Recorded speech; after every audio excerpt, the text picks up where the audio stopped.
تحديت الظروف وخضتها وحدي صبورا مستعينا بالصلاة. كم مرة عصف الأنين بداخلي، كم مرة قد ذاق قلبي من أساه محن تمر، وكم كرهت مصابها. Now what I want to do is go into his explanation of Ibn Taymiyyah's kalam, and I will show you how much of a liar this guy is who mistranslates words. Okay, as you can see on screen, okay, it mentions, okay, that's that website, so he takes passages from that website and he highlights a few passages, and he mentions, meaning Omar Chatila, Shaykh al-Islam Ibn Taymiyyah said that this issue about khuruj is part of the aqeedah of Ahl-Sunnah wal Jama'ah, and that this is from the usul.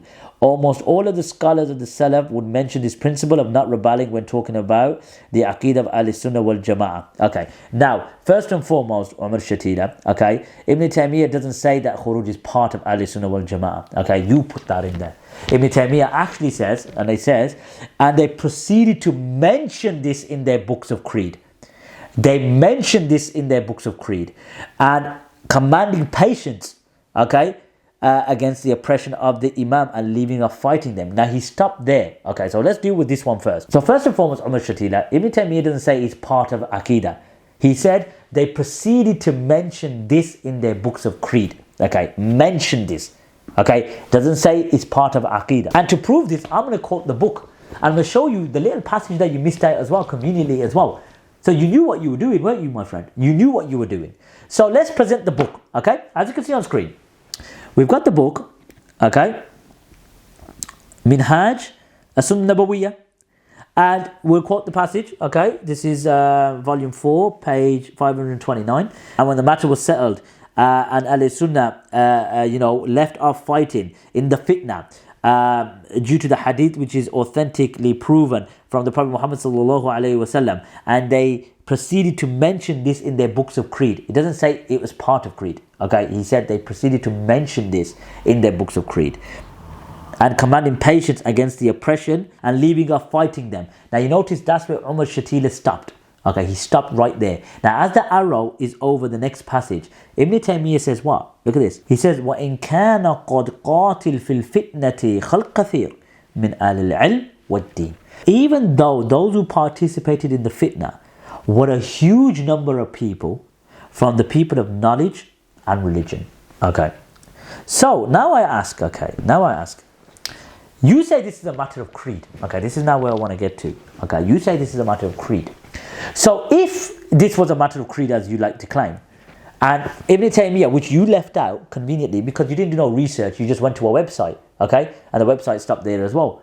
Now, the actual statement from Ibn Taymiyyah mentions that they proceeded to mention this in their books of creed, but other things were mentioned in the books of creed as well.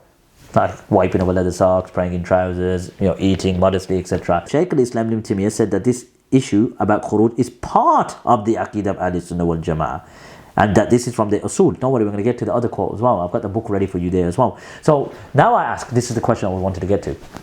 Now, Ibn Taymiyyah said that even though that those who participate in the fitna was a huge number of people from the people of knowledge and religion. Now a question to you, Omar Chatila, why were you being deceptive? You said that Shaykh al-Islam Ibn Taymiyyah says it's part of Aqidah. No, he didn't. He said that they proceeded to mention this in their books of creed. They proceeded to mention this in their books of creed. He didn't say it was part of Aqidah. And we're going to get to the other book, the other statement as well that you mentioned. We're going to get to that as well. And we're going to drown you in your own ignorance. So the Salaf rebelled in huge numbers. So I ask you, if this was a matter of creed, did the Sahaba radiallahu anhum and the early Salaf have deficiencies in creed? Because if this is a matter of creed, how is it that a huge number of the Sahaba radiallahu anhum and a huge number of the Tabi'un and the Atba Tabi'un were unaware of this matter being a matter of creed, and they rebelled when this is creed? Because when the Prophet ﷺ mentioned all those ahadith about obeying your ruler, it was creed. So those Sahaba radiallahu anhu were deficient in creed. But those after them that wrote the books and wrote a creed, they had more knowledge than the Sahaba radiallahu anhum and the early Salaf. Okay, so you were being deceptive. It didn't say, Shaykh al-Islam Ibn Taymiyyah didn't say it was part of Aqidah. He said that they proceeded to mention this in their books of creed. Yes, they did, because of the characteristics, that Ahl Sunnah wal Jama'ah, by its normative position, that we obey the ruler in good. And Ibn Taymiyyah says, وَلِهَذَا كَانَ مِنْ أُصُولِ السُنَّةِ وَالْجَمَاعَةِ لُزُومَ الْجَمَاعَةِ وَتَرْكَ الْقِتَالِ الْأَئِمَّةِ وَتَرْكَ الْقِتَالِ فِي الْفِتْنَةِ. He says that, and this is the usul from the Sunnah and the Jama'ah, to cling on to the Jama'ah, and leaving off fighting the Imams, and leaving off fighting in the fitna. Now, I just need to go back to Omar Chatila. Where does it say that in those two passages, where does it say Ibn Taymiyyah mentioned that is part of Aqidah? Doesn't mention it at all, man. So you lied, okay? You mistranslated and you lied. This is the point, mate. Subhanallah al-Azim. And let's go to the book now. So as you can see, we got the book Al-Amr bil Ma'ruf wa Nahy al Munkar by Shaykh al-Islam Ibn Taymiyyah. And there's the passage, okay, as you can see on screen. He says that, and as I just mentioned, and this is why from the usul of the Sunnah and the Jama'ah is to cling on to the Jama'ah and leave off the fighting the Imams and leaving off the fighting in fitna, which is the normative position. You don't fight the Imam. Again, depending on macro oppression, micro oppression, whether you got the Qudra, Shawka, etc. is a matter of fact. But look at this. This is the context of Ibn Taymiyyah, what he was mentioning. That he mentions that as for the people of desires and like the Mu'tazila, you see, he's referring to the heads of Ahl al-Bid'ah, whose they saw fighting the Imam from the foundations of their religion.